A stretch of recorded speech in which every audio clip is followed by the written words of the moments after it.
to the Chiss Ascendancy podcast. Hello, everyone, and welcome back to the Chiss Ascendancy. It's episode 95. It's 5 short of our centennial. Not that anybody's keeping track. In 12 years, we'll get to 100. Maybe.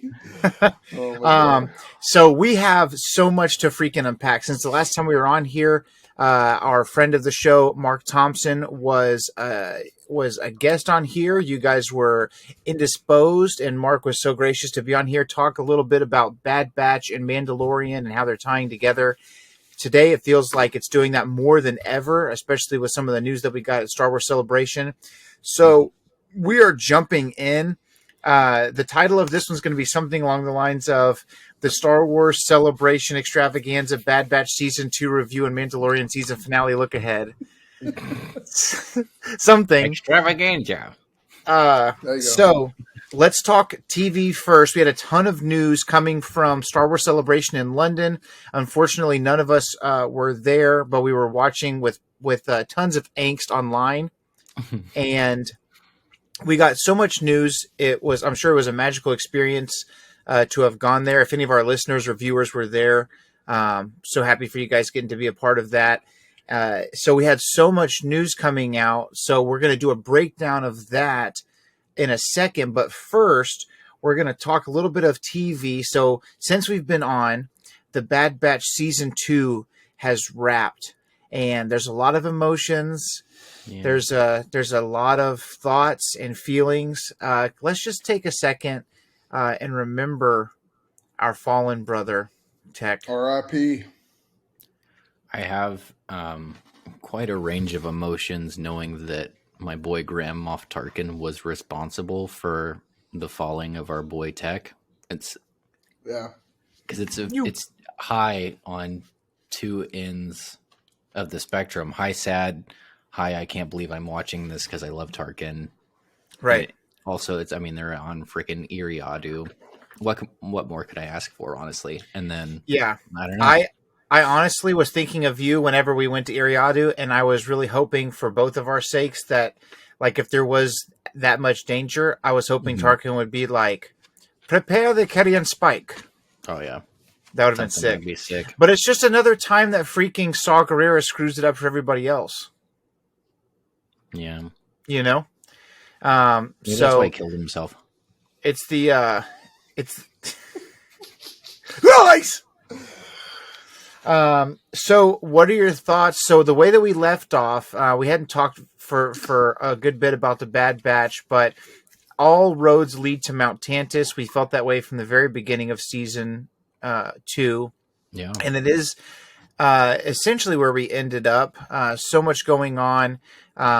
We have a beautiful and very intriguing new bad guy, Dr. Hemlock, who is doing something very, very sneaky with the clones. Is that a hand joke? No. Yeah, he's always touching his hand. Oh no, you called him beautiful, so I was like, oh, he is quite a looker, isn't he? He is a looker. I like his demeanor. I like his Thrawn style, like slow delivery. Not quite at that level. We have lots to talk about. But it was cool because we got to see a director Orson Krennic cartoon version there. Was cool. Yeah, that was cool. So essentially, the Stardust Project, which ends up being the Death Star, which obviously is the biggest number one priority for the Empire at this point, we know that whatever Hemlock is up to is a very big deal because they're talking in sequence of what are you working on? What's your project? What's the status? What's the advancement? You know? Mm-hmm. And so with Stardust being a very, very, very important thing to Vader, Tarkin, Krennic, the Emperor, Thrawn stands against it because he thinks too much power in one place is a bad thing. It's getting all the resources, all of those things. And here you have Hemlock, who's working on what we still don't know what the project is. And along those lines, trying to figure out there's a shuttle. Somehow the batch knows to go to Iriadu to try to put a tracer on Hemlock's shuttle so that they can trace him back, because they still don't know exactly where he's going to. They still have not discovered Tantus and where he's at and what all is happening. So they have to go to Iriadu first to get the tracer on there. Unfortunately, Saw Gerrera undoes all of that. And before it's all said and done, our favorite clone engineer sacrificed himself for the betterment of the team. It was very beautiful that Order 66 was all soldiers, good soldiers follow orders. And Plan 99 was, when did we ever follow orders? I thought that was very interesting. And so he let it go. By the end of the season, Omega is on Tantus with Crosshair. The remaining members of the batch are looking for her. Hunter and Wrecker are worse for wear, but they're going to link up with Echo and I assume Rex to try to get back to where they need to be. And Hemlock has showed Hunter that he found Tech's glasses, but didn't show him anything else. So, real quick, tinfoil hat time. Do you think that Tech is alive? Yes or no? Will we see him in season 3? If so, what's going on with him? So I've shared my thoughts with you a little bit, but I know for the longest time we were trying to pin the first Dark Trooper, role on Crosshair. Right. And I think that Omega's capture might be Crosshair's redemption, because he's already kind of showed, his true colors. He kind of had his foray with the Empire and decided that's not what he was about. Tried to warn the Bad Batch that they were coming for Omega. So I think he's already kind of showed out what his long-term loyalty is going to be. I am very curious to see if they're going to do some Echo type experimentation on Tech and make him the first Dark Trooper, because he already works in tandem with technology quite a bit. He's got his heads-up display or whatever. I think that he's a good candidate. Yeah, it's interesting because we've talked about the Dark Trooper. Is the Dark Trooper a down the road version of the Death Trooper that we see in Rogue One, Rebels, all that stuff? And I do think it's interesting that Tech, if he was kind of the sacrificial lamb, that is something that they're missing, maybe a little bit higher intelligence rate to figure out whatever they're doing. I'm not sure what the idea is. And we thought at first they just wanted like specialized clones on Tantus, but Hemlock is saying every decommissioned clone, send them to Tantus. So I don't know what experimentation they've been doing with him. And he was kicked out of the Republic for all kinds of weird stuff, and the Empire scooped him up. So if he was kicked out of the Republic for his evil deeds and the Empire brought him in, God only knows what he's working on. And Tantus, again, that Legends connection was where they created the Sparty clones that ended up being the foot soldiers in Thrawn's army against the New Republic. So I definitely do feel like we're going to somehow connect Tantus to things that we're going to see in The Mandalorian or down the road in Ahsoka or things like that. So I just keep wondering. I keep waking up in night sweats and my Vader voice going, "Where is Tech? Is he safe? Is he all right?" Where is Padme? Is she safe? Is she all right? I just keep thinking about him. And you know what? They did a good job, because I feel like a couple of years ago, like when the Clone Wars came out, or even before that, whenever they had the sneak peek of Bad Batch on StarWars.com, you remember that, when it was just like the unfinished animation stuff before they knew they were going to do season 7 of the Clone Wars? The character that I cared the least about by far was Tech. And I found myself being like really freaking upset whenever he fell or when he gave himself up. So I was curious about hats that. off to the writing team, because I was 0% interested in Tech at the start of this show. I thought he was kind of a waste because Echo's that same character. But having Echo rejoin Rex gave Echo more oomph this season. And it also opened up some room for Tech to shine. So I thought that was really cool seeing him. And is he actually autistic? Probably. Like, have they confirmed that? Or is that just something like, that's been I heard a lot of confirmed, people calling him neurodivergent. Is that real? I think he just is differently abled, is what we're saying now. But I think he definitely has like a little bit of Asperger's as far as the way that they've written his character. I mean, he can't pick up on certain social cues. He's getting flirted with really hard, right in his face, and it's not clicking for him. He's like, yeah, I was totally going to leave without saying goodbye. What's the deal? Yeah. So yeah, no, it is very interesting because they kind of put him in both directions almost, where he's got like a greater depth of emotion and then like a greater lack of cognition of emotional, goings on. So it's very interesting how they played him out. But I also thought that his contribution was different from Echo's, because Echo can, open a door or whatever, but he can't, do the probabilities. So he's an interesting character, but I don't think he's gone. I really don't. I'll be very surprised if he is. It's also interesting, like, I guess the whole idea of losing a character is like, what did they do? What did they sacrifice? What did it earn? What was the return on investment of losing this character when you get to write the story? Right. And there was, I've heard many people say, even if he is back in the future, what he did to get them out of there, the sacrifice still stands. You know what I mean? Mm-hmm. Like it's still good. Sure. So that's very interesting. Real quick, to go back to your Mount Tantus thing, that's also where we saw Jorah Sabaoth get cloned, which is kind of a huge statement if they're trying to do that under the covers, because they're trying to clone Force sensitives. So if this is really a callback to Mount Tantus at all, we may see that this is the start of them trying to make clones with Force sensitivity. Yeah.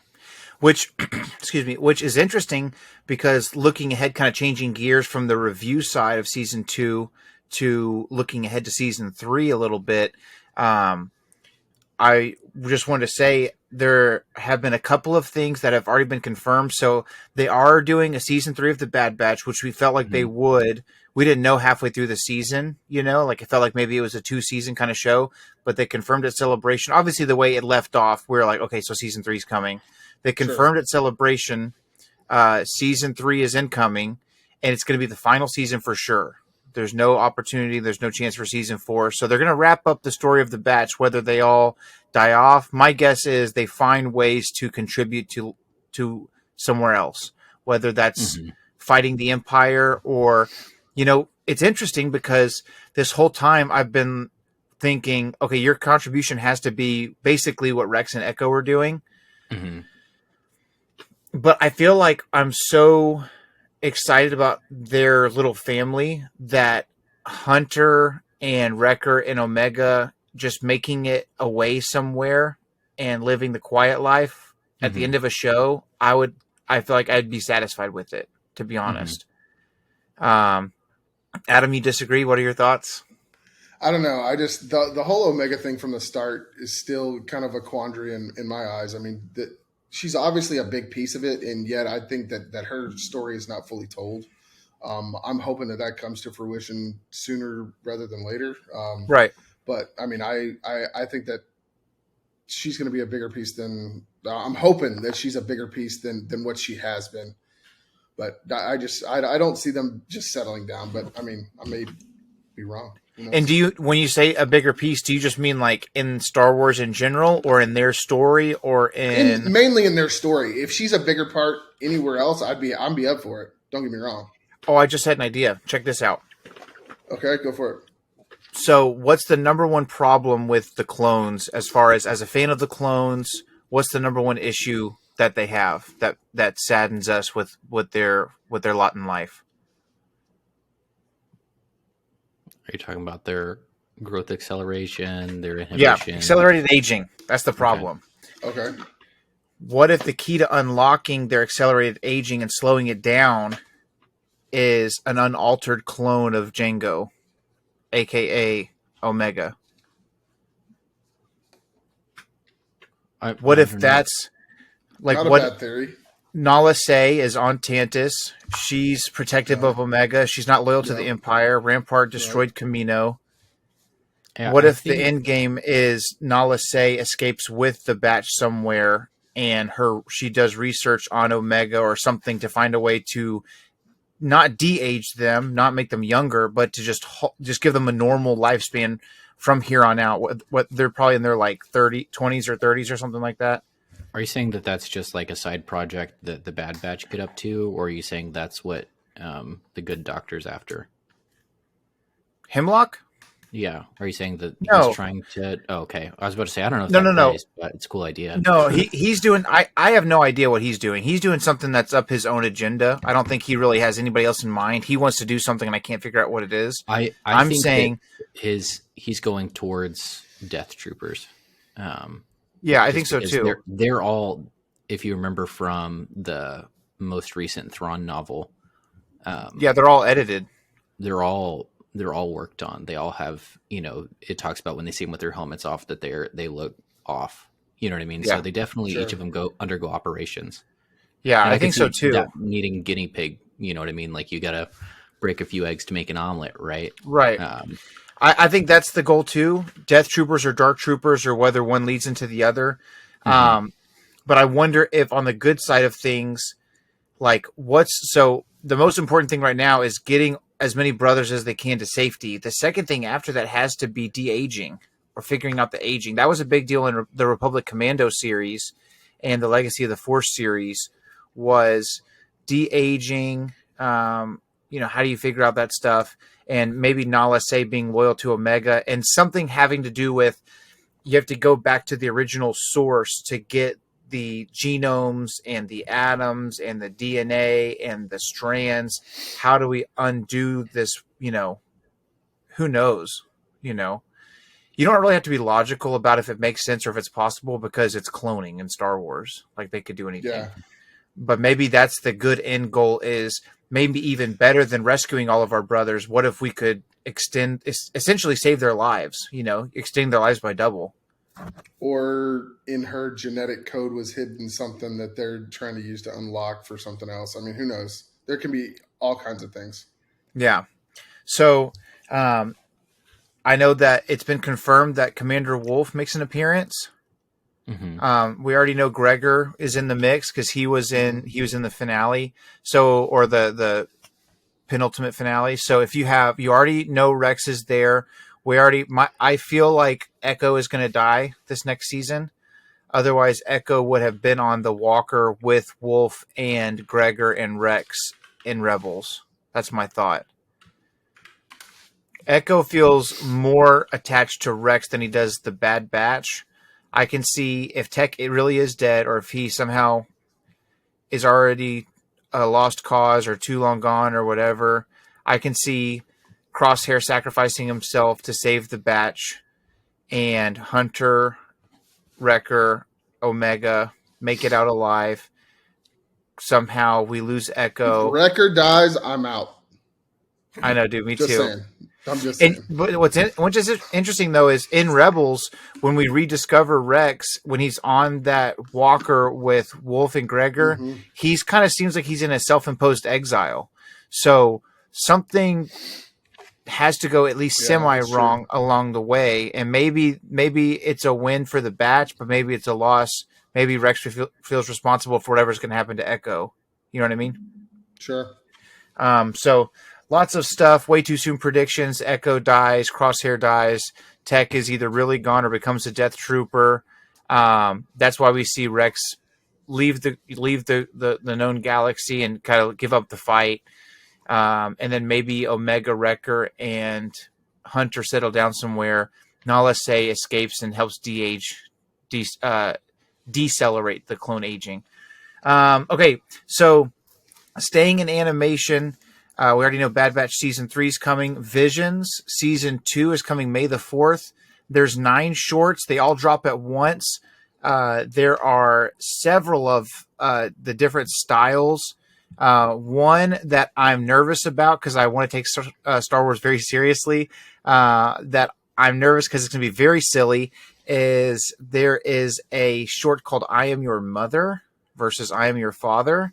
And it's by Aardman Studios, who does Wallace and Gromit.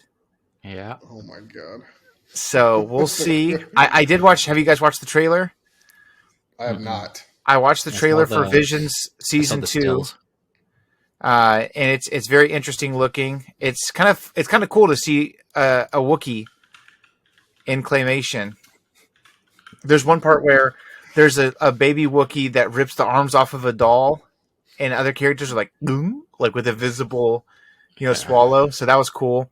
The very beginning of the trailer features a couple of seconds from the very first short called Sith, and I'm very excited about that one. It looks very, very good.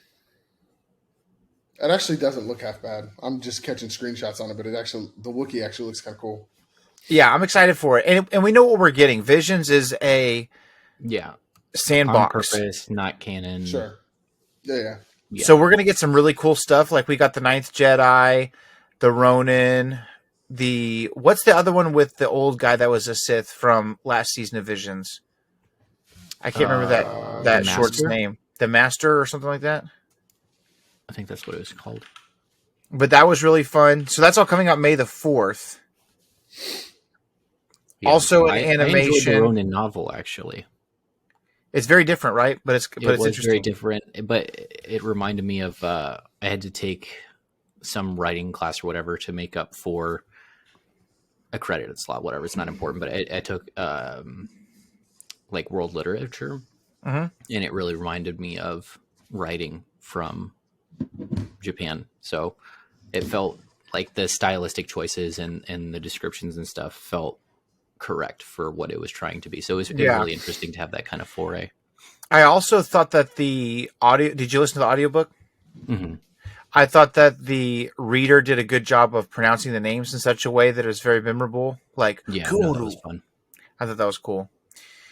And then let's see. Okay, I think we talked about this a little bit in the group text, but Tales of the Jedi Season 2 confirmed. Did you guys know about that? Yes. I think Tales of the Jedi Season 2. Nothing's been released necessarily of what it's going to entail. I love it to death. I'm excited for her own show. I don't want any more Ahsoka stuff. That's just my thought. If I don't get Qui-Gon Jinn interacting with the wills of the Force, I'm gonna rampage. I'm gonna riot in the streets. I'm gonna. I mean, obviously, it's a riot. I'm gonna rampage. Okay, so we got 6 episodes last time. Focus 3 on Ahsoka, focus 3 on Dooku. If they follow suit and they do 2 characters, 3 episodes each, Qui-Gon and the Wills of the Force would be fantastic. Now, one thing I really like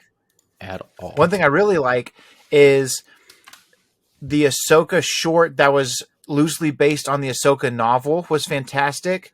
And that was something that I think they kind of wrote out a little bit, similarly to what we got in Clone Wars Season 7, where they'd already written Mandalore and Ahsoka's place in that and all that kind of stuff. So what if we take another novel that was a pre-made idea for Clone Wars and we put it in Tales of the Jedi, a la Dark Disciple? I would be here for that. Sure. Some Quinlan Voss. It's one of my very favorite Star Wars books. But yeah, I don't know. I thought that the adaptation was cool. I'll pour that later. But I just realized how loud that was.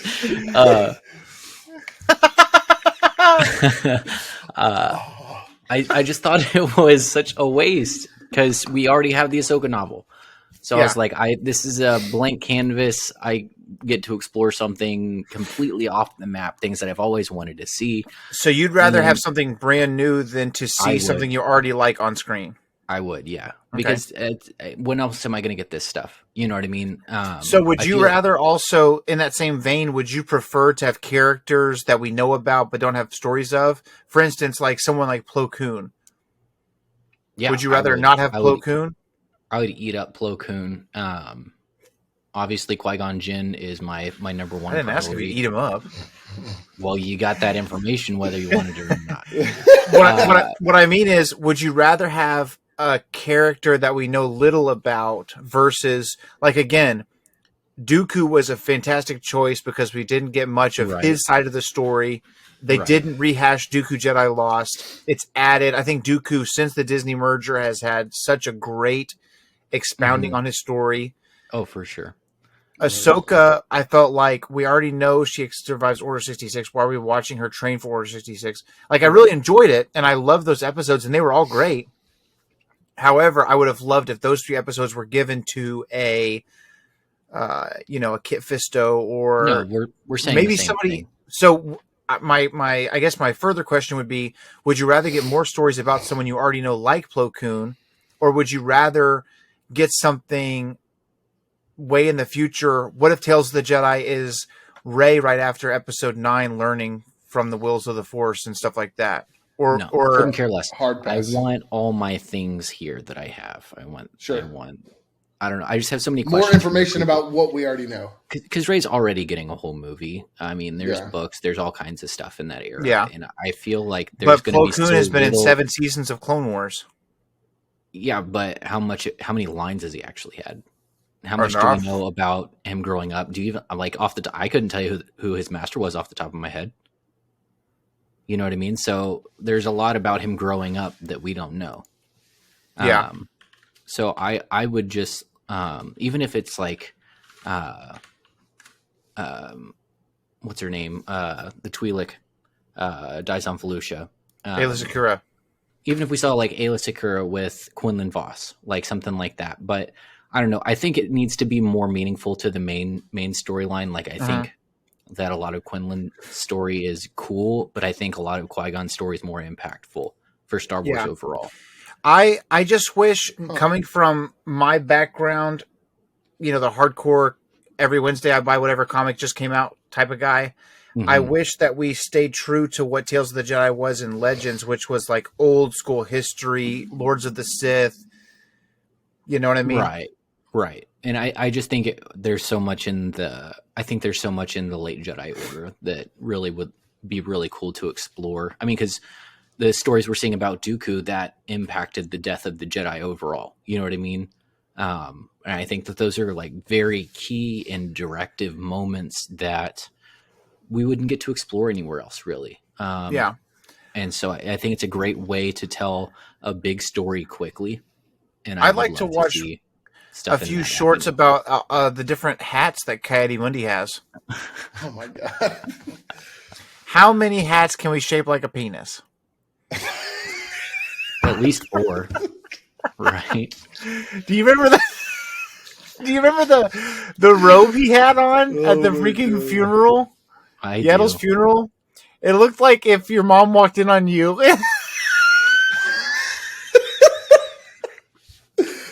Oh my god! Okay.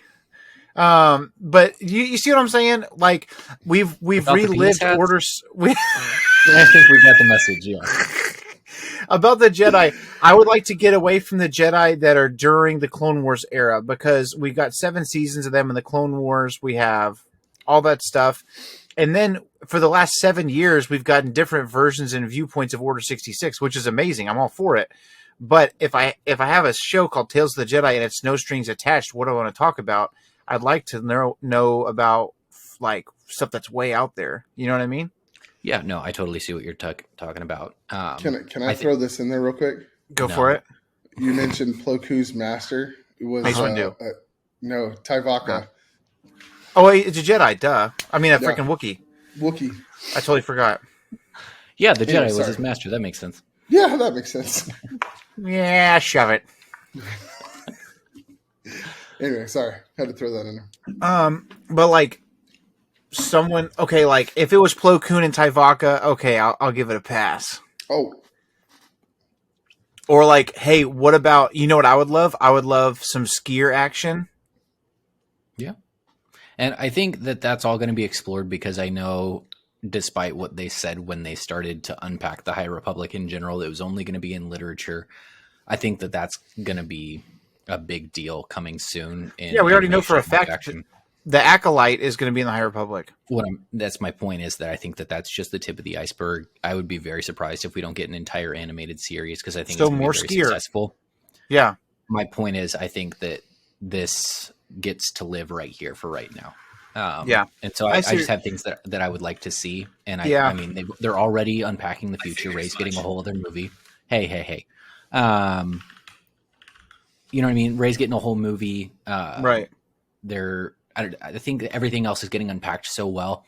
And I think we're kind of moving away from the prequels era as far as a lot of new content is concerned. So I would just like to see those things that I've always known about, but have never gotten to experience firsthand. So I think that that's just where I want it to live. But obviously, if we did get Skier or something very cool like that, I wouldn't be like, if we did get Dark Disciple per se, I wouldn't be mad at it. You know what I mean? I think the only thing I would be mad at is if we revisited something that we've seen a million times. What would you be cool with focusing on dark side stuff? Oh yeah, always fine with that.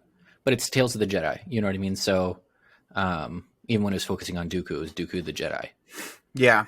It's just weird how in Tales of the Jedi and Legends, they had whole like stories of the upbringing of the Sith, you know? Like I understand, I think your point is very, very valid. I would love for maybe season 2 could be like Tales of the Jedi, the Sith Lords or something like that. Like imagine 6 shorts. How about we just get Malgus, Tales of the Sith? Revan.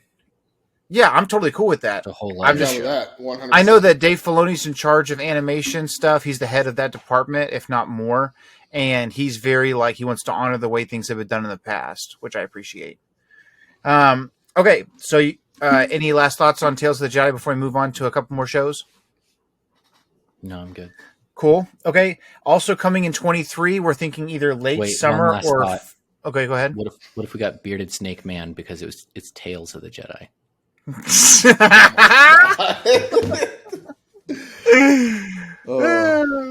That's better than having balls of the Jedi and it being freaking Kieti Mundy's head. They spell it different too. Shaft of the Jedi. Oh my god. Or what if it is Tales of the Jedi and it's just a bunch of up close pictures of Ayla Secura's butt? Head Tales of the Jedi. Head Tales of the Jedi. All right.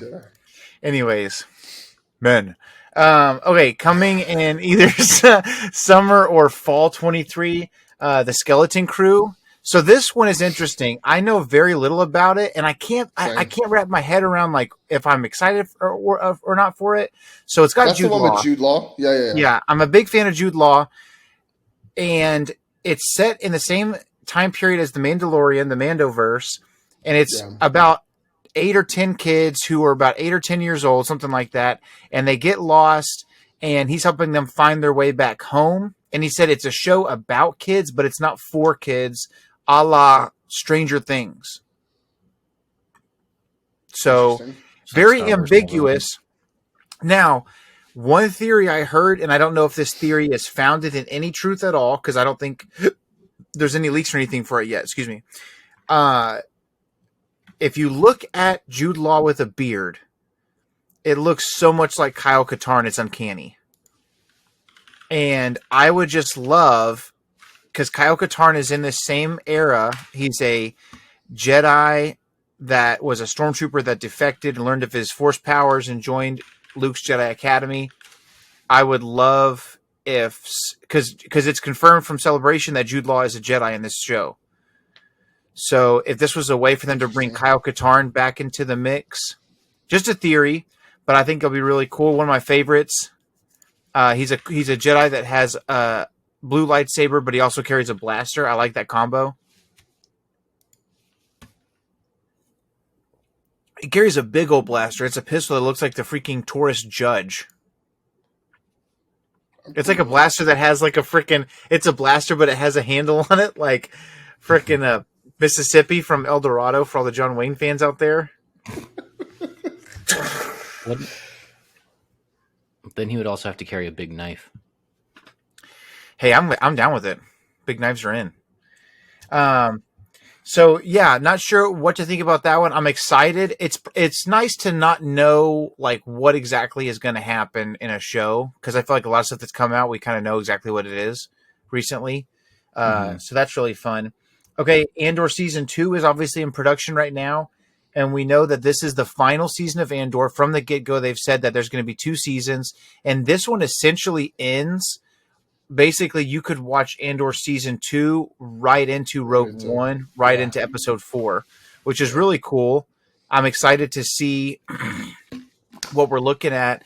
And something that was kind of part leak, part confirmed at Celebration. I don't know if it's a loose lip or an accidental slip of the tongue, but Kino Loy's character is going to be in season 2. Andy Serkis's character is going to be in season 2. So even though he doesn't know how to swim, somehow he survives the prison and gets out. It would be really ironic if the chant "one way out, one way out" after everybody jumps, he just walks down to the lower levels and gets on like a ski boat and is like getting across the water. So I'm excited about that. Hey, really quick, dialing way back to the Bad Batch season 3, I just remembered a quote from somebody that was working on the show. They said it's going to be super exciting, and they said, they said there's going to be so many twists and turns, it's going to be amazing. I wish you could see who's on my screen right now. It was the guy that's editing the show. And I wanted to see if you had any thoughts as to somebody that would be like just someone that we're going to know, a cameo, that would just blow our socks off. So Rex, we already know. Wolf, we already know. Vader wouldn't be that big of a deal, I don't feel like. I'd be kind of stoked. Like, Vader would be cool, but what's mind-blowing?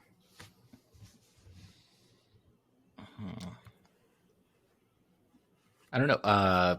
Voss was already kind of hinted at in Kenobi as one of the kind of secret railroad Jedi. Mm-hmm. Wouldn't be surprised to see him TBH. That would be very cool to me. I mean, I'm sure anybody who's working in Lucasfilm is also kind of a big fan. What about Grogu? Mace Windu, maybe? Oh, Mace would be interesting. Because I know I'm down with that. That has been kind of tossed around here lately that maybe he survived. I'm thinking Mace would be amazing. I hadn't thought about that. Or Grogu is in Tantus. Because we don't really know what the story is. True. I don't see that personally, but I mean, anything's up in the air right now. There is a big gap because he gets away with Keller and Beck. Right. But somehow he gets somebody gets him. Those Weequay get him somehow. So it'll be interesting. Yeah. I guess it doesn't make sense if he's on Tantus if he gets away again. Okay. After Andor, we're excited for that. I'm excited to see what happens there. I want to know what else he ends up doing for the cause. Like, what other dirty deeds? I think we're going to see a lot of really heavy stuff that he has to do for all the right reasons. Killing folk, probably. Right? Like, I don't know. Where did you get those gloves from, My gloves. It's very interesting because I'm wondering, where Luthen's got to go eventually. He's got to be out of the picture. Maybe. I think Luthen's going to get killed this next season. Don't say that. That's how I feel. Any thoughts on his naggy woman? Who? Luthen's helper? Woman. Yeah. Yeah, could be. What if she dies? I think it's going to be a lot of collateral damage. A lot of people are going to get hurt. You know what I mean? Yeah, a lot of Bothans probably. Dude, when are we going to see Bothans? You don't. That's the point, right? God, that's funny. Okay, a couple more shows. The Acolyte. Sith stuff. I don't know anything about what they're. Okay, so about. The Acolyte is set during the High Republic. It's about into the High Republic. Into the High Republic, 125 years before the Battle of Yavin, my understanding. or 125 years before the Phantom Menace. One thing that's cool is that Eunice Sutamo. I'm butchering that last name. The guy that is the young man that plays Chewbacca in the sequels and also in Solo is going to be playing a Wookiee Jedi. Now, we thought it might be Buryaga, but the character's name is actually Kelnaka. So a different Wookiee Jedi. In Legends, they only came around once every couple hundred years, but in this day and age, there's a few more of them. And so the question, apparently, another cool thing is that the Acolyte will be told from the viewpoint of the Darksider. Good. The main character, Darksider, is going to be. We're going to be seeing things from their perspective. So, what does that look like? Making things happen. Also, they actually have some cool castings for the show. Yeah, there's some cool cats in there, right? You know, it'd be fun to see a little bit is some Drain gear. Drain gear would be interesting. I'd love to see that on screen. I don't know if they're going to make it past the High Republic, but I think at this point they've been kind of in the comics they've been kind of subdued. They kind of figured them out, though, right? It would be super cool to see because they can always do flashbacks and stuff. Yeah, for sure, they can always do it. I would love to see. Even if it's just like an opening intro thing, like it is a time of peace and prosperity in the Republic, and they could just show like a slew of characters from the comics and books and stuff. They don't have to have a bunch of them like in the show because I know this is years later. It would be really cool though to get a solid shout out of like, here's what's going on. Now, one thing I think is really cool. I can't remember the actress's name, but if you've listened or read the books, there's a character named Vernestra Rowe. You know what I'm talking about? Mm-hmm. The green girl, Vern. Yeah. She's casted. She's going to be in the show. Now, what's interesting about that is that Vern's lightsaber. She's going to be an adult. She'd be old, and her lightsaber is she can make it into a light whip. Yeah, that's and so I'm very, very interested to see if we're going to see a light whip on screen for the first time. Very excited about that. Sick, yeah. And it's absolutely. It's like a purple color. So that would be really cool. And I wonder, Adam, can you look up what the lifespan of Immune is? Muun. I think it's like 400 years.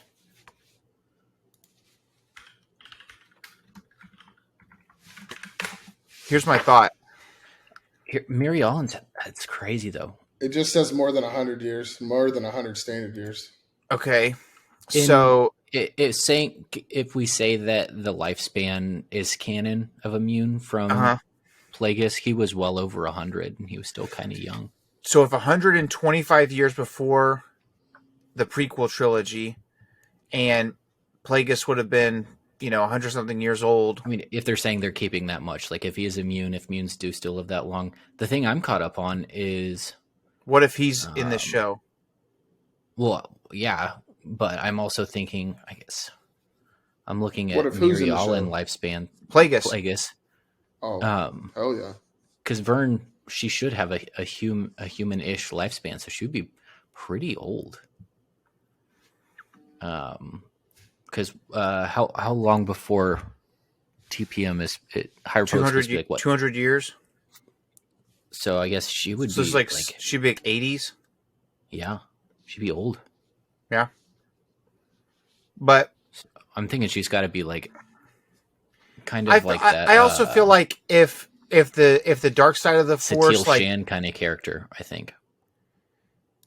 Yeah, I wonder if since the dark side of the Force really like saps it out of you as far as vitality and stuff, I wonder if you're in harmony with the Force and the light side and things like that. The old Dumbledore routine would be interesting. But she's officially casted, like it's for sure happening. So I'm excited about that. I'm just that's interesting. So very excited. I love seeing something from the dark side point of view, and if she is a Sith and not just a Darksider, then it's going to be very interesting to see how that plays out, because Plagueis has to come into the mix eventually. Yeah. But in canon, is Plagueis immune in canon? It's not confirmed. Right? We just know like that he exists. They talk about...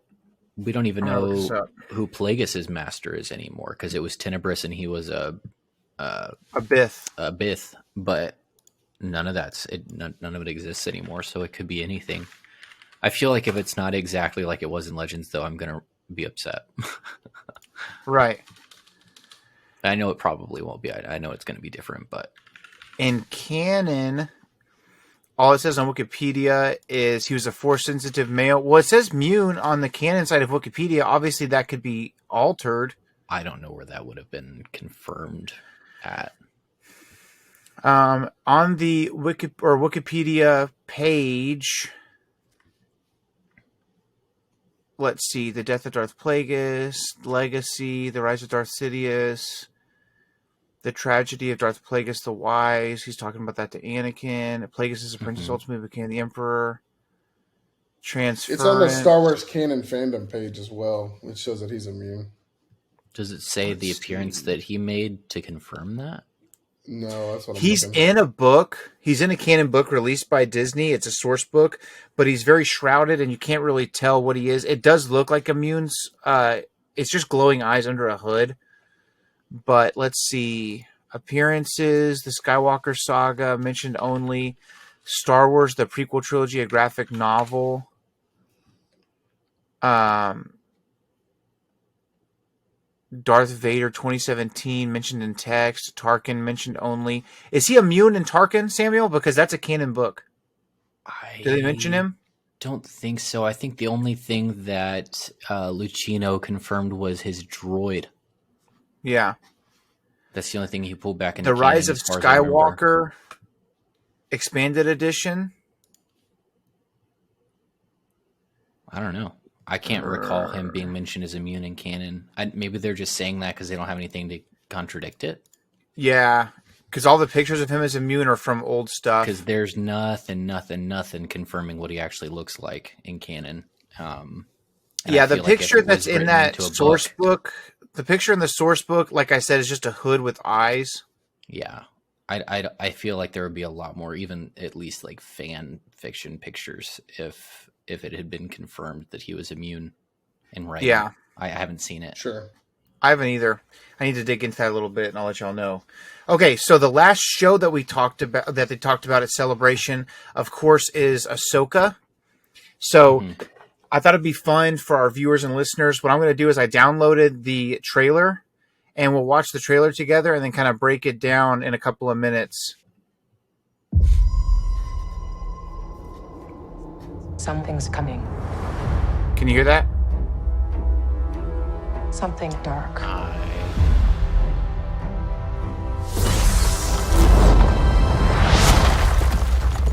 sense it. I hear it very faintly. We're probably hearing it through his mic. Yeah, that's what I'm thinking. This is a new beginning. Loath Cat. For some, war. This guy's voice is sick. For others, Josiah and I have talked about this a little bit. I think that played by Sean. It's been a while. Things have changed. I started hearing whispers about Dawn's return as heir to the Empire. She said it. She said the thing. We have to prepare for the worst.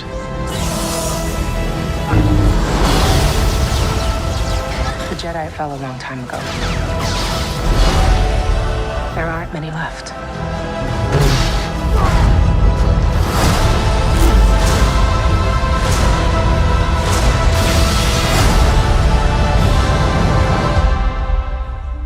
Perhaps it is time to begin again.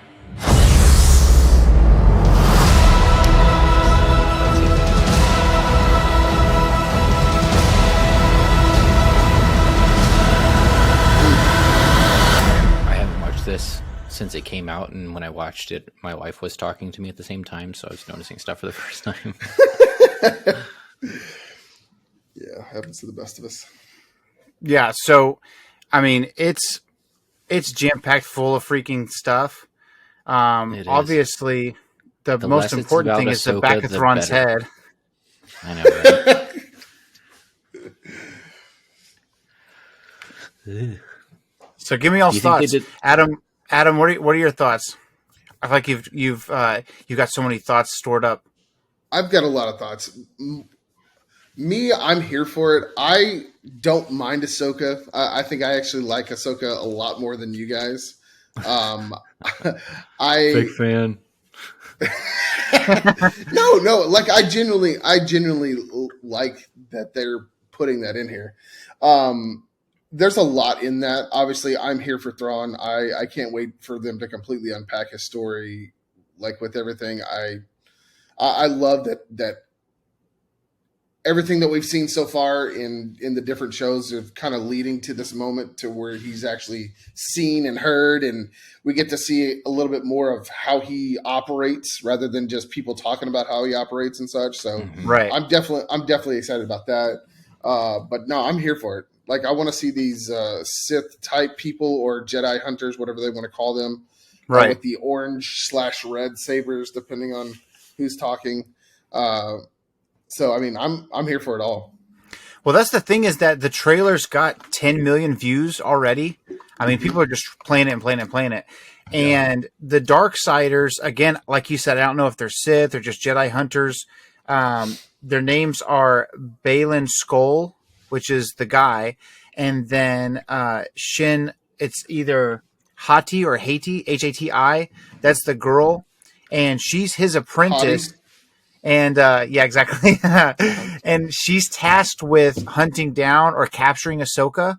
And I can't tell if she's tasked with capturing Ahsoka for him or for Thrawn. Ultimately, you wonder, like, oh, maybe these people are working with Thrawn. But other than just the assumption that they're both bad guys, there's nothing there cementing that they're working together. And so, Bounty hunter types, maybe. well, I don't know. And what's interesting is, you mentioned the blades. One, I think that just the way that it ignites, and to me, just looks a little bit older. Looks like an older style. But well, there's an interview with Dave Filoni, and he talks about that. He talks about how he wanted them to look somewhat older. So, and in that, I think it's that same clip that you're talking about. He specifically mentions that he colored them orange instead of the dark red on purpose, and he says it's to show you that not everything is as it seems. Yes. And so, here's my wonder, right? It looks like at one point, whenever you see Balin and Ahsoka both ignite their blades, it looks like they're on some kind of an asteroid, like a floating space. And if you look behind them, and I could be totally wrong here, but it looks like behind them is the floating, like moving verbiage, like what you see in the World Between Worlds. So I'm wondering if somehow her messing with the space-time continuum, whenever Ezra's in the World Between Worlds and he wants to save Kanan, and Ahsoka's like, you can't just tamper with everything, kid. Like, things are going to change and shift. Right. I wonder if perhaps Balin and his apprentice are from another time period, and they were brought into the World Between Worlds, or they found their way into the World Between Worlds and met Ahsoka, and then maybe Balin and Ahsoka face off, and somehow she escapes, and then Balin's obsessed with find over who that was, and that's what the whole chase is. You know what I mean? They could be completely separate from. They could be completely separate from Thrawn. Yeah, very well. Because off the top of your head, similar to the similar but not exact, but like the Cable situation in X-Men. But that's neither here nor there. Yeah. Do you, off the top of your head, did you feel like Thrawn and these two Darksiders were in cahoots, or did you see them as different factions? What were your thoughts when you were just seeing the trailer? They really don't put it either way. I don't think they really put that together, whether they were together or not. I'm here for either or. Right. I mean, I'm ready to watch it.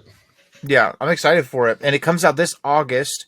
So Yeah. I'm very hopeful that's real. I wonder, here recently things have been pushed back by a month or 2 or 3 at a time. So I'm hoping it's not September, October, November. But an August release would be really, really fantastic. If that was the case, then we would get late April would be the final Mandalorian, and then we would have to wait May, June, July, and then boom, Ahsoka drops. Speaking of late April, I know this wasn't in our notes, but I have to throw this in there. But Go for it. Jedi Survivor, April 28th. Yes. I am beyond excited about that. And I am so stoked. It's so open world. I think the download is larger than Red Dead Redemption 2. I think they said it was like 165 gigs or something like that. Something stupid. That's freaking ridiculous. I'm beyond excited. Oh yeah, exactly. I'm excited about it, but it takes place the same time as the Obi-Wan series, like the exact same year. So, because I'm not a huge gamer, you guys have both played the game. I've never played the game. Yeah. So I'm a big Cal. I'm a Cal fan from a distance. I'm not going to lie. Which they need to put him in live action, by the way. He's already an actor. It's not like a stop motion guy. He's already been in shows. He's already doing like the mocap, right? It's very similar to like Sam Witwer already being an actor and then doing Starkiller, right? And he's obviously the same age and everything as his character in the game.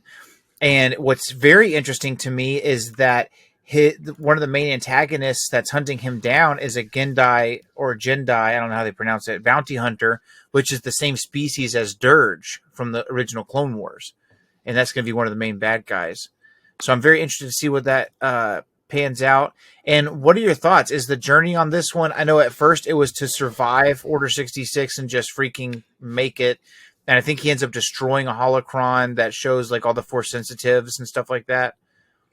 Is that accurate? For the most part, it's to find that holocron. He's trying to kind of restore the Jedi Order, and then ends up realizing that it'd be too great an asset for Vader. Has kind of a vision that Vader's gonna get it regardless, so that he destroys it so that Vader doesn't have that gateway. So I'm not entirely sure where this one will land. Maybe he's part of that underground railroad that we see Kenobi move through. Maybe he's kind of working as a light side, one of the websites that I've watched and a couple different things, but they talked about some of the cameos that could possibly happen in this game, and they talked a little bit about that Underground Railroad with Obi-Wan being a small cameo in it.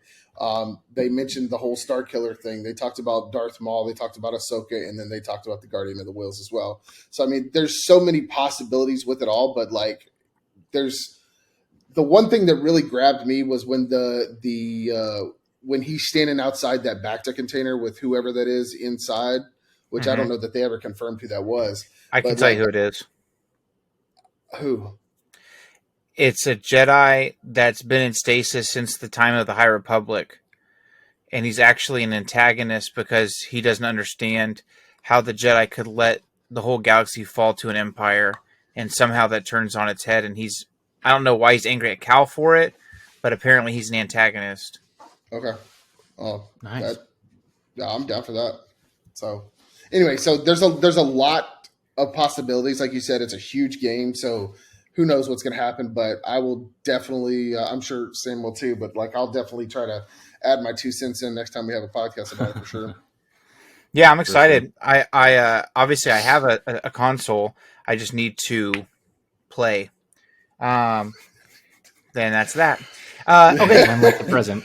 Huge news on the silver screen front. 3 movies announced. 3 feature-length movies announced. And what I'm excited about is that I'm okay with a trilogy, but I'm glad that they're not forcing a trilogy.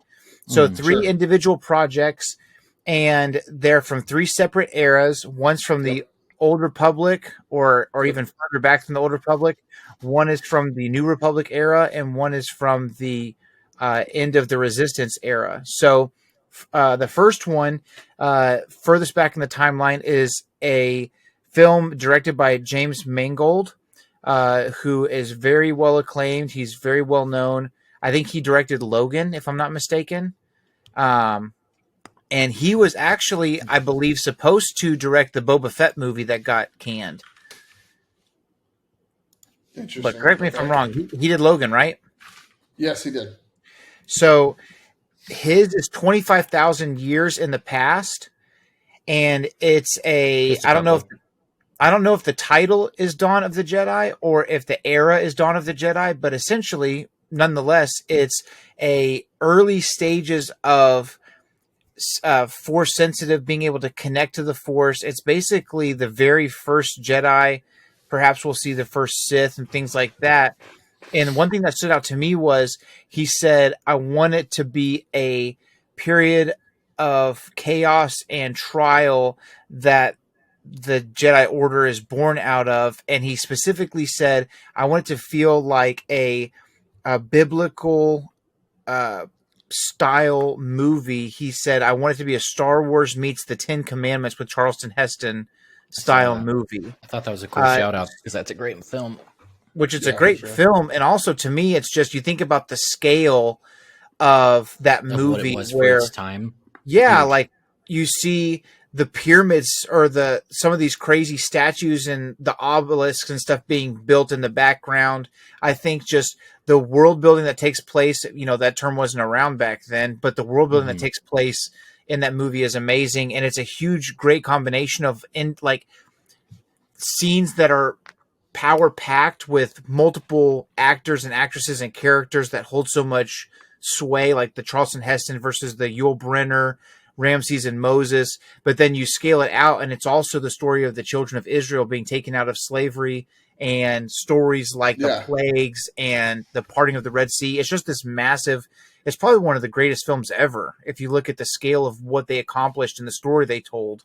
Of course, back then you had freaking interacts and stuff like that where you could take like a 45-minute break to take a piss between a 4-hour movie.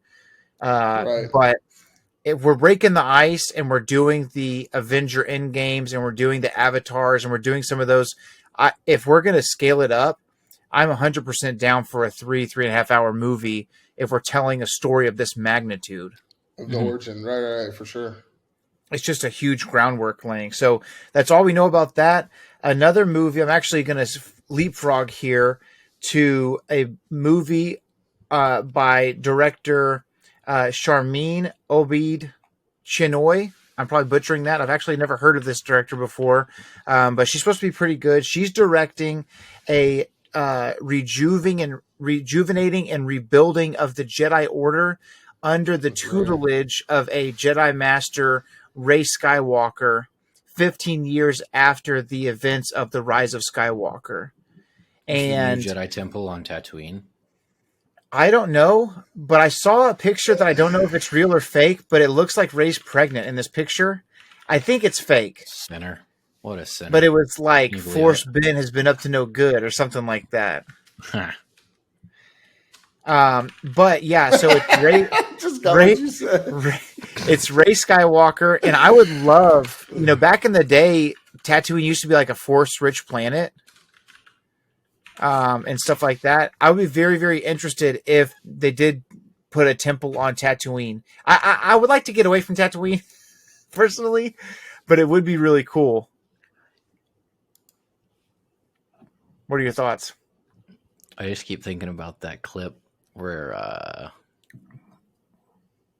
the guy's saying Mary didn't conceive, but through her ear. Yep. We'll leave that one there. All right. But yeah, what I was thinking. What are your thoughts on that story, and who is it that can be a bad guy? It's the synopsis that I read was Rey Skywalker fights and works to rebuild the Jedi Order while evil arises to try to tear it down.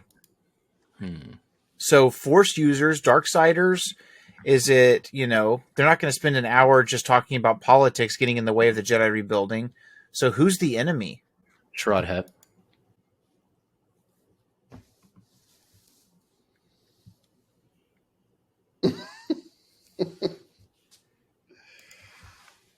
Darth Krayt? Jedi Temple on Tatooine? Come on, bud. It's too rich.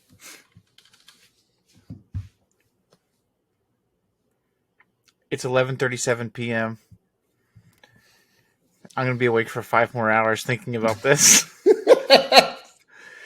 Asherad Het, the son of Sharad Het, who was a Jedi Knight exile, or survived Order 66, lived Sharad Het's on... basically canonized. What do you mean? Kenobi's canon, isn't it? Oh, no, it's not. No, it's No, not. the It's novel's Legends. Darn it. But Asherad, so you have Sharad and his son was Asherad. Asherad is the one you're Right. thinking of, Right. who right. fled and was captured by the Yuzan Vong, and hundreds of years in the future comes back as Darth Krayt, who has the crazy freaking armor plating, takes over the galaxy, fights a Cade Skywalker, who is Luke's like great-great-great-grandson. Obviously, the timeline would be moved a little bit, but Darth Krayt would be sick, or a Darth Talon. Because remember we did an episode years ago about the George Lucas trilogy that he was writing, and Darth Maul survived somehow, and him and Darth Talon Darth were Maul the bad returned. guys. So that's the question is, like, I would be game for it being Maul, I would be more game for it being Asherad Het. but I'd be more game for Asherad Het. Also, Dang. Maul's already confirmed dead. On Tatooine. On Tatooine, yeah. If it's a Force Nexus, maybe the ground All just comes soaked back him to up. Tatooine, baby boy. What if it's Maul and Asherad Het Oh, teaming up on Tatooine? A duality? Can you imagine? What if it's Sidious one more time? oh my god! On Tatooine. On Darth Jar Tatooine. Jar. Yeah, I would be. I'm think very, Asherad very, Het would very be a sick game callback. for Asherad Het, and I think it would be amazing. I'm surprised you didn't get there on your own, I'll be honest. It's been a long couple of days, man. I'm pretty sure when you wake up, you're like, Asherad Het. Oh, sorry. Just having this crazy dream. I am a big Asherad Het fan. Next YouTube short, Asherad Het. You got it. There you go. Okay. Too easy. So many things we could unpack in there, but we want to be conscious I gotta of go our to bed. time here. Yeah. Okay, so the last film, and the reason I say this for last is because it's directed by George Lucas Jr., Dave Filoni, and it's going to be a pinnacle Paramount moment of all of the series and the stories surrounding the Mandoverse, and it's all going to be basically all these shows are going to lead up. So you got to think Mandalorian at this We're point. for sure seeing Thrawn on silver screen. Skeleton Crew is my guess is a better. part of that. Ahsoka, the Book of Boba Fett, all of this leading up to a movie directed by Dave Filoni. I'm guessing Can you on imagine how many screen wolves are going to be in there? probably 2025, 2026 at the earliest, in all honesty, maybe longer. And so here's my question. If it's in 2026, let's just say, throwing it out there, I don't have any reason to say that, but if it's 2023 now and they're going to start making it, I'm assuming 2026. Who's the bad guy? Thrawn. Is it Thrawn? Thrawn's the bad guy. Yeah. They already mentioned him in Mando. There's 0% chance he gets wiped out in just Ahsoka. He's already lived through Rebels. He's Agreed. been God knows where for the last, 20 What years if- or whatever. So if it's Thrawn, I guess it did say Imperial Remnant versus the New Republic. They're already bringing back the Ghost Crew. They already exist. You know what I mean? Yeah. 0% So- chance Thrawn's not the villain. I'm 'Cause, very I mean, excited. we're even looking at the Imperial Remnant right now, and they're Right. kind of squabbling. And I think Thrawn's large and in charge from a distance because it seems like he's the ranking guy. Yeah, he's the And head. so This is a great they need to transition make a bid into. for it. Yeah, I think this is a great transition into looking into Mandalorian's episode. Mandalorian So finale. I far, bet Thrawn makes an appearance, We've even if seen. it's just at the very end. Yeah, we've seen. Yes, 100%. Is this chapter 23? 23 came out today. It's called The Spies, and Spies. we start with that chick, Elia. I think it's Elia Kane. She's reporting to Moff Gideon. It's her first time seeing Giancarlo Esposito this season. Looks great. Which was Everything great he does, to see him, by the way. yeah, everything he does, it's just better than it was before he got there. Agreed. So he was there, and then he's like, "Hey, hurry up! My pipe ice is almost here." And then she hangs up the phone, and he turns around. Pollos Los hermanos. Pollos Hermanos. He turns around, and he's having a meeting of the Shadow Council with various Imperial Remnant officers, one of which, welcome to the flesh, Commandant Gilad Hux. Palian and Brindle Hux. Yeah. So I was excited for Hux. I was more excited for Palian because I've been reading about that guy for years. Oh, yeah. Love Pelion. Now, Palian is, for those of you who don't know, if you're listening or watching, Palian is Grand Admiral Thrawn's right-hand man. He's been that For way the since longest Heir to the time. Empire in 1991. And He was a great callback in the callback. more recent Thrawn trilogy that takes place in the Empire. You He's see him also for a in very Clone split Wars. second. No, you're thinking of Wolf Yularen is in Clone Wars. Oh yeah, yes. But you see him for a split second in Rebels, right before the Purrgil take the fleet into hyperspace.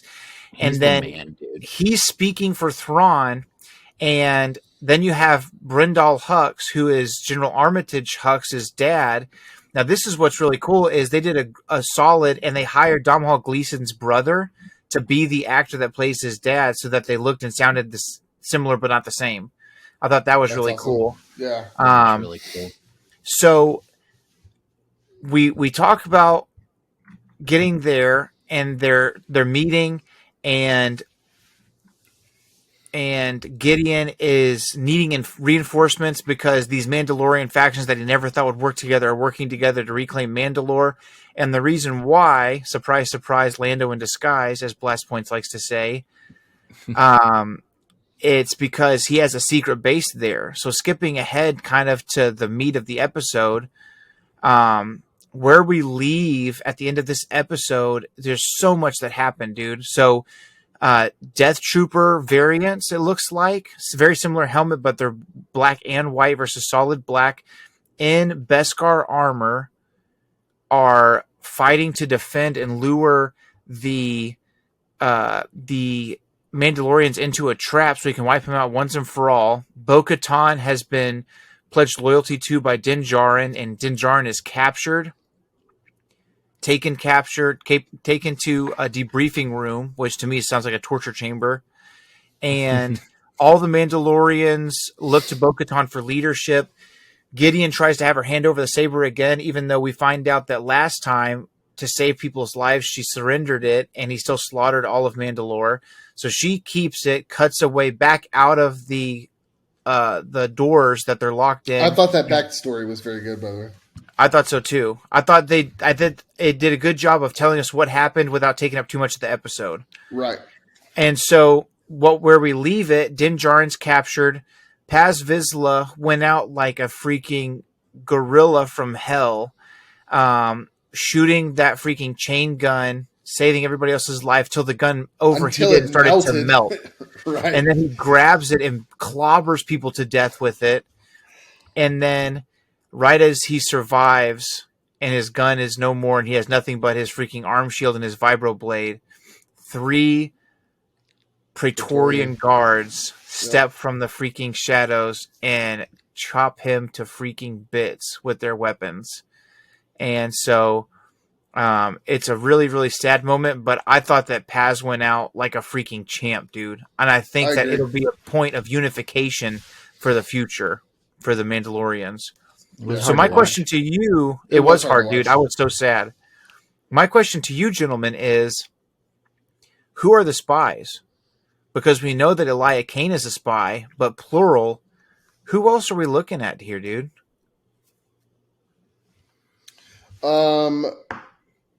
Theory. You think Axe Woves? I think Axe Woves is a possibility. I lean even harder towards the Armorer. I would say the Armorer. Really? And here's why. I'll give you like 12 reasons. I've been thinking about this all day. Okay. Why is the Mandalorian covert on Navarro in season 1, where Moff Gideon has that secret lab where he's cloning stuff, which he's still cloning stuff, by the way. If you watch, he's walking past vat after vat after vat. Yep. He's still working on things. it turns out he wants to use Mandalorian technology and Jedi biology to clone the perfect army. My guess is he doesn't know where Thrawn is. Nobody knows where Thrawn is. Nobody knows how soon till King John gets home from the cruise. Thrawn is. I think he just wants to be in power. I agree. I think he wants to be the guy that's in charge before King Richard returns from the Crusades. So here's the thing. Shadow Collective, formed by Darth Maul all the way back in the Clone Wars. There's a female Mandalorian character named Rook Kast. She has horns on her helmet. She's loyal to Gar Saxon, Gar Saxon is loyal towards the Empire in the far future. The armorer's helmet has horns. When Moff Gideon shows up in his Dark Trooper armor made of Beskar, he has the Mandalorian helmet on that has horns on, very similar. Horns. And why would the armorer talk about and think back fondly on the Forge, and then right before they're going to be captured and cornered, she conveniently takes the sick and wounded people back to the ship? Hey, I'll take the wounded back to the ship while y'all go put yourself in danger. Yeah, if I'm the armorer and my whole identity has been this Forge, why would I not want to see the Forge of Mandalore? 100%. I thought this place was... That's my main reason. I thought this place was cursed. My home wasn't cursed. I can go back there. I can rebuild. We have more Mandalorians in one place than we've ever had, which, by the way, whose idea was it to get all the Mandalorians in one place? Mm-hmm. You're going down a path I can't follow. The armorer is the one that all of a sudden... My heart's going to be broken. Din Djarin has to cut his own wiener off and bathe in the pools of Mandalore before he can be a Mandalorian, but we're just going to waltz up and tell Bo-Katan to take her helmet off. No big deal. She walks both worlds. You see what I'm saying here? I'm tracking with you. You smelling that thing I'm throwing at you? Yeah. Yeah. I'm not happy about it, but I mean, I'm with you. So if she's Rook Kast and she's loyal to herself or to the Shadow Collective, it's also not lost on me that the Shadow Collective is the Death Watch Mandalorians with Darth Maul, and the council that Moff Gideon's trying to lead is called the Shadow Council. Could be a super coincidence, but I don't know. Putting them together. Also, it's wild to me that she wasn't there. I think Axe Woves was caught in the crossfire. He says he'll go back. Bo-Katan said, no, there's no way. And he said, it's the only way we're going to get help. Paz Vizsla is the one that points out the hole in the ceiling that he can make it through without being killed. Axe Woves doesn't know that's there. So it's not Axe. By that reasoning. It's not. I thought this whole time, you know what, guys? I need to take a second here. I would like to take this moment to apologize to Bo-Katan. Because for the last three... Kawhi Leonard. I would like to say, and this is for all the Bo-Katan fans out there, I'm looking at you, Radis Forstad, on Instagram. Joel, my friend, I am so sorry. Sorry, Radis Forstaddy. I am so sorry. Bo-Katan, this episode, talked about how she was selfish by nature and how she led people to destruction, but at the end of the day, she tried to do the right thing. She tried to surrender, even though the Darksaber was the most precious possession in all of Mandalore in her eyes. She gave it up to try to preserve the life of other Mandalorians, and she was taken advantage of. And if it's good enough for Din, it's good enough for me. I was wrong. I'm willing to eat my hat when it's right there in front of me, and hopefully she does a good thing. But if you betray us, I'm not going to forget it. This all stems from her being a butthole to Boba Fett in Mandalorian Season 2 when she talks crap about him and she called Jango Fett his donor. I thought that was very rude. I also thought it was rude when she talked crap about the clones that she could not have one. Here. I need an apology. She's not wrong, but it might have been rude. Yeah. It was rude. Okay, so looking forward, there is so much that needs to be unpacked in the finale before Ahsoka comes out. Makes me feel better in the wake of this devastation that you've just dropped on me is the potentiality that we might see Eli Vanto. Eli Vanto? What if we had Matthew McConaughey play Eli Vanto? What if the opening scene of the Mandalorian finale is... We already had Lizzo and Jack Black. Why not Matt McConaughey playing Eli Vanto? Are we going to touch on that, or okay? Leave that one alone. I will touch on it because it's important. Sicko. Lizzo, I'll let it slide. I'm going to let it slide. I do think you're going to let Lizzo slide. Is that what you said? Listen, dude. She's one slip and fall away from sliding all by herself. Okay? I don't care about anything else, but like her acting. It was pretty rough. Now, it was rough. I've seen better high school recitals. Okay? Here's the thing. I'm cool with it. It's whatever. I would like to point out that we're fighting for a planet that's environment is no longer viable to be lived in, and we need to rebuild and restructure and repopulate some kind of a domed structure on Mandalore like we saw in the Clone Wars. And who so happens to be a specialist in rebuilding and repopulating and reprogramming domed cities other than my good friend, I think it's Governor or Captain Bombardier? Mr. Jack Black himself. Yeah. Jack Black is about to rebuild Mandalore. Mark my freaking words. Interesting. Okay. So which before they even showed him, you hear his voice, and I was like, Come, no. Mandalorian. I said no, and then it showed him, and I was like, let's go. I'm a big Jack Black fan. I didn't mind seeing him, but seeing the Lizzo thing that kind of threw me off. But then seeing Star Wars has always been my thing, but Back to the Future was my first love, to be honest. And I know. I played Xbox with you, buddy. And seeing Doc there, man, it definitely touched my heart. I thought that he did a great job. His character did a really good job, and I thought the concept behind it. Also, he freaking name dropped Count Dooku, so that was sick. I loved it. But I think it wasn't having someone like Lizzo and honestly Jack Black in there was kind of strange because it just takes you out of where you're at. Like it takes you out of Star Wars. Yes. And then, but I can live with it. I'm sure that's how a lot of people felt watching Samuel L. Jackson on the screen for the first time, though. Yeah, and honestly, I always just grew up knowing him as Mace Windu. Same, I was so young, but also like I think Samuel L. has a personality that like he has a personality. He made Lizzo did not. Yeah, he made Mace Windu his own, but it's also one of the reasons like Michael Jackson really wanted to play Jar Jar Binks, and George Lucas wouldn't cast him because he's like boggles my mind. He wouldn't cast him because he was like, look, even though it's a motion capture thing, like your voice, like it's just people are gonna know that's you. They're the whole time they're gonna be thinking, oh, Michael Jackson's in this one. So that was kind of weird.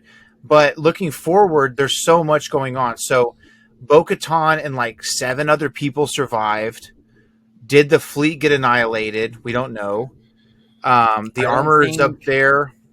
I don't think Gideon has enough to beat the fleet. Yeah, but if there are spies in the fleet.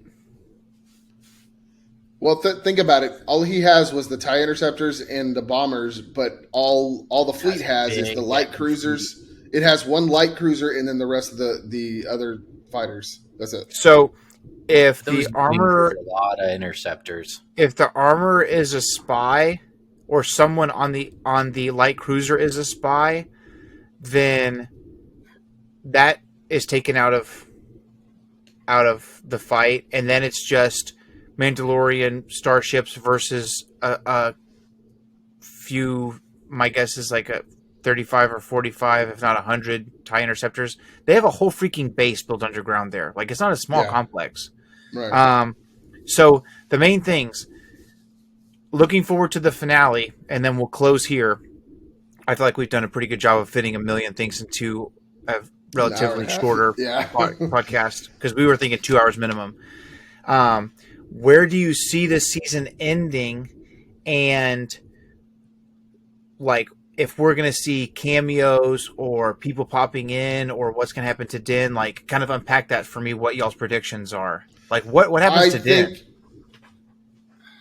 I don't know what's going to happen to Din. I questioned that when they took him away. I was like, where the heck are they? What are they going to do? Blah blah blah. But I do think that there's a cameo. Don't ask me who it is, but I guarantee you there's a cameo in the final episode. Yeah, 100%. My guess is I want to see Thrawn for a split second at the end. Yep. I think. I don't know how it plays. I don't know how it plays in. out. Maybe the Mandalorians can win, and at the very end, Gideon's not dead, but he's tucking his tail between his legs, and Thrawn comes in and puts him into place. I could see that. Another thing is, Brendan Wayne said something that was very interesting. I'll look up the quote really quick. Brendan Wayne, who is John Wayne's grandson, does all of the gunfighting work for Mando. And they asked him what he thought about Boba Fett. And it's actually an audio clip. But he says, let's see, let me go back. He's a little gruff. He's short-tempered. He said, but he did find some zen, I think, through working with the Tuscans. And then he goes on to say he found some long-term, some happiness. And then he says, overall, I know he's the best kind of friend you can ever have. You can count on the guy. And when you need him, sometimes you don't know you need him, and he comes. I'm a big fan. So, in his moment of need from the Book of Boba Fett, when the Pikes and all of them are trying to take over Mos Espa, Din Djarin sticks around even when the chips are low and they're in that freaking burnt out saloon. R.I.P. to Garsa Whip. And he's like, but remember Boba Fett says, you need to get out of here. And he says, I gave you my word. My word is my creed. I'm going to stay here until it's done. And they do it. They make it happen. So if Din Djarin is now in dire need and Boba Fett's a man of his word and owes him one, I wonder if Boba Fett shows up in the finale in some way to help. And if Boba Fett shows up, then I'm sure he can call in a couple of favors to help. Just as long as I don't see those stupid little speeders. Dude, what if out of hyperspace comes Slave One and those 4 Vespas out of freaking hyperspace? That would be so freaking funny. Hard pass. So I can see Bo-Katan calling Ahsoka. Right? I can see nobody that Din works with knows that he knows Boba like that well. Finnick is already with Boba. Bo-Katan. Oh, I guess Bo-Katan does meet Boba Fett. Mm-hmm. They're going to try to pull something out of a hat. You know what I mean? I mean, it's the whole every Mandalorian's a Mandalorian now, so... Yeah, Bo's won me over with the humility. It was the arrogance that with which she talked to Din Djarin and Boba Fett last season that irritated me, because I was like, homegirl, you're the one that fumbled the bag and lost Mandalore like 12 times. So it's her humility in this last couple of episodes where she doesn't want to lead, but she's being told she can lead. It's Din Djarin saying, that saber means nothing to me, but your character and who you are lets me know that I can follow you until your song is written.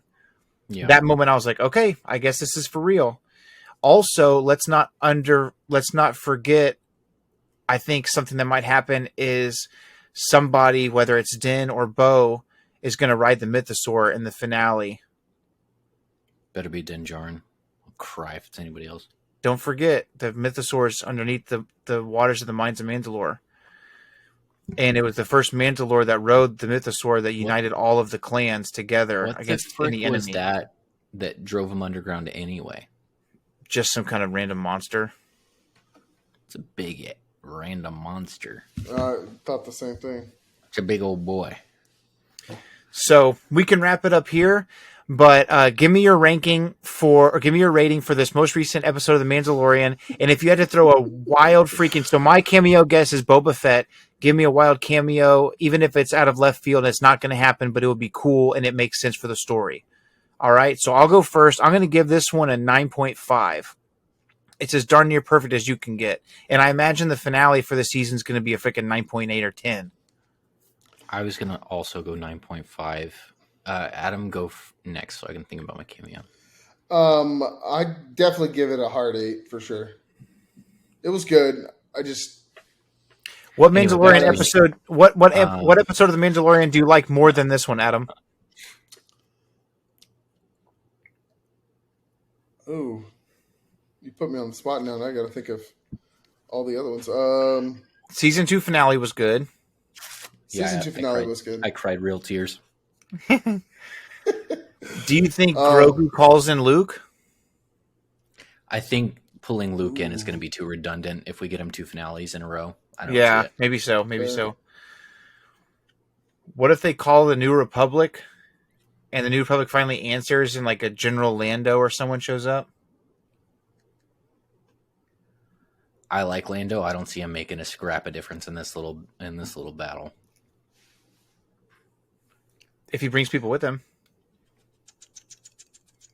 I'm going to go back to like what y'all said. I really think Thrawn.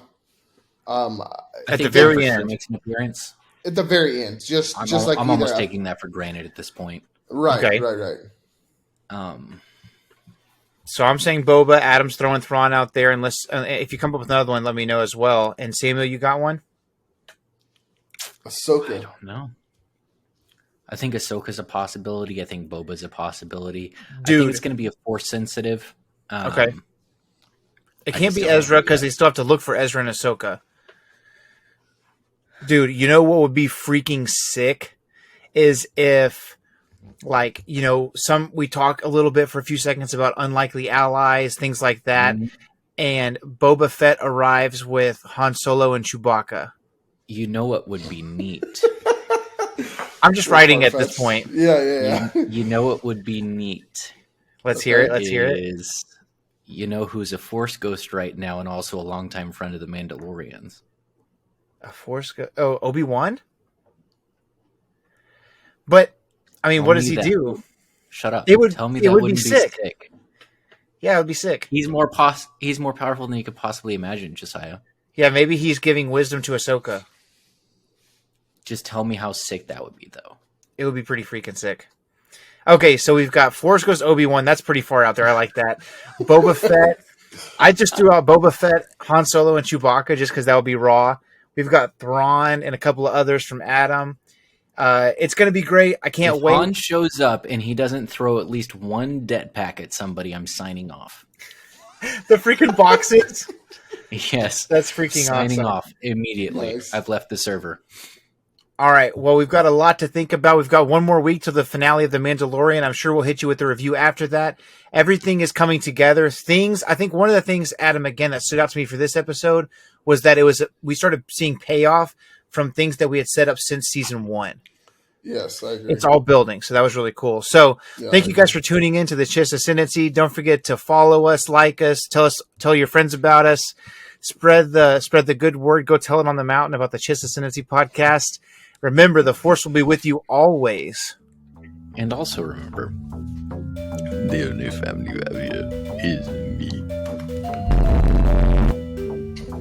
All right. We'll see you guys next time. Be safe, and may the Force be with you.